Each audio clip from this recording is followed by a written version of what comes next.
Почесто хранење, но во помали количини. Ова го апелираат лекарите до граѓаните во пресрет на празничните денови. Со оглед на тоа дека великденските празници се време на дружење и богати трпези, сепак лекарите препорачуваат луѓето да бидат внимателни со претераната консумација на масна храна и алкохолни пијалоци, особено оние кои го практикувале великденскиот пост. Сигурно треба да се размислува количеството на внесена храна, пошто храната, знаете, традиционална за Великден представува една масна, количински храна која што организмот не може да ја поднесе, односно тој е навикнат на едно друго ниво и затоа треба почесто помали количини да се внесуваат, добро да се жвака храната и што е многу битно и благопријатно да се внесуваат витамински, салати, например.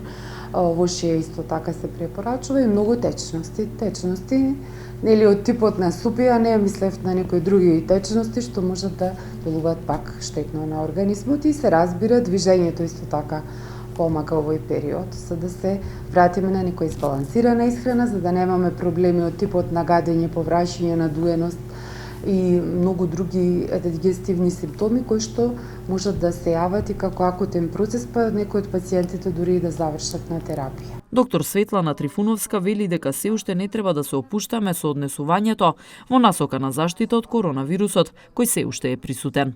Коронавирусот си постои, гледате дека вака ако кажеме дека како што во комши имаме мерки, како што пазат, значи се очекува некој друг бренд. Многу би било важно да се работа на билдање на имунитетот, исто така да се прават тие прошетки во природа, да нема големи собирања.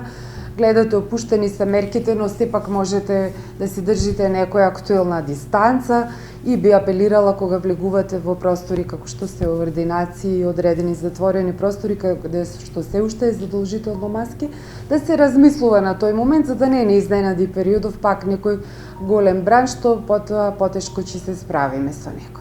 Иако ситуацијата со епидемијата е постабилна, сепак препораките се празниците да се поминуваат во помали групи во кругот на семејството.